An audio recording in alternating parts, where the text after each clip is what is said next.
Hello friends, कैसे हैं आप सभी। आज का जो हमारा वीडियो है वो होने वाला है साइको का एक टॉपिक है मूल्यांकन तथा आकलन। तो इसको लेके जितने भी जो हमारे डाउट हैं वो आज इस वीडियो के में क्लियर हो जाएंगे।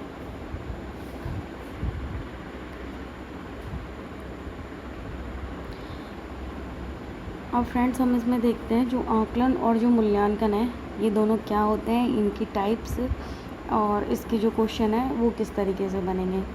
तो जो आकलन का जो एक सिंपल सा जो अर्थ होता है वो होता है सूचनाओं को एकत्रित करना। अब जो इसके टाइप्स हैं वो 3 टाइप्स हैं। पहला है अधिगम के लिए आकलन, दूसरा अधिगम का आकलन और अधिगम के रूप में आकलन। तो जो पहला जो टाइप्स है A for learning, A of learning, A as learning, assessment for learning, assessment of learning, assessment as learning. तो अधिगम के लिए जो आकलन है वो मूल्यांकन का जो रचनात्मक, योगात्मक और जो निदानात्मक जो टाइप्स है वो इसका और उसका दोनों सेम है। तो जो अधिगम के लिए जो आकलन होता है वो रचनात्मक प्रकार का होता है और इसमें छात्र तथा शिक्षक दोनों सक्रिय होते हैं। सेकंड नंबर पे है असेसमेंट ऑफ लर्निंग, अधिगम का आकलन। तो इसमें ये जो होता है वो योगात्मक प्रकार का, इसमें शिक्षक सक्रिय होता है। और असेसमेंट एज लर्निंग का मतलब होता है अधिगम के रूप में आकलन।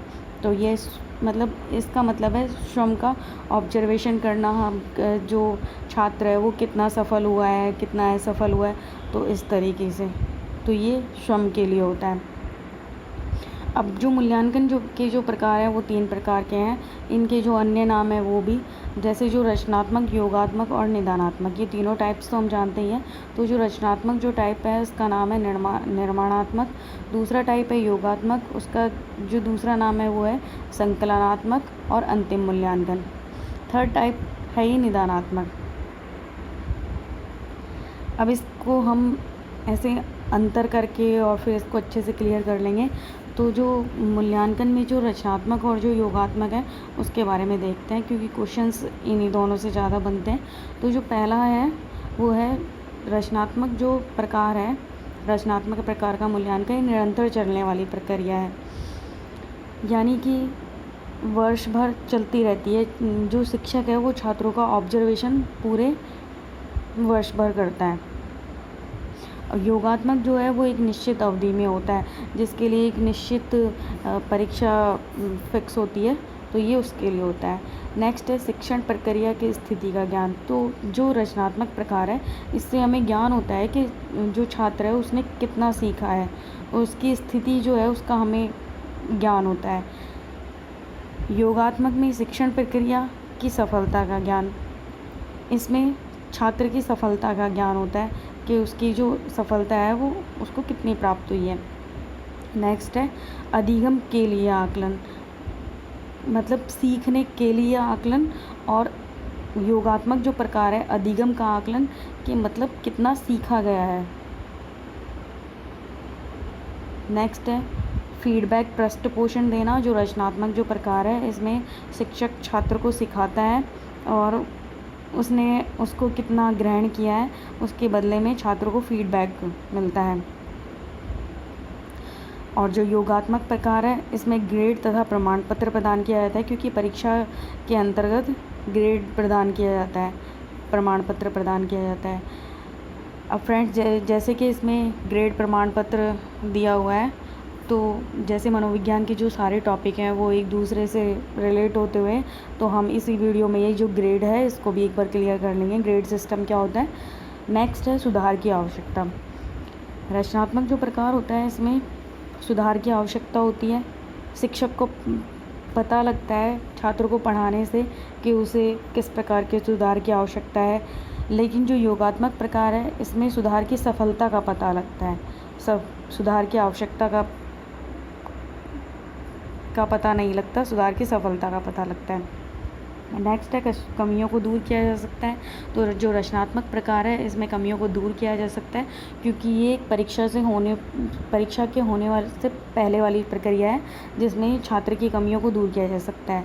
जबकि योगात्मक जो प्रकार है इसमें नवीन कक्षा में उपस्थिति होती है, क्योंकि जैसे शिक्षक छात्र का जब परीक्षा होती है तो उसके द्वारा उसकी नवीन कक्षा में उपस्थिति होती है।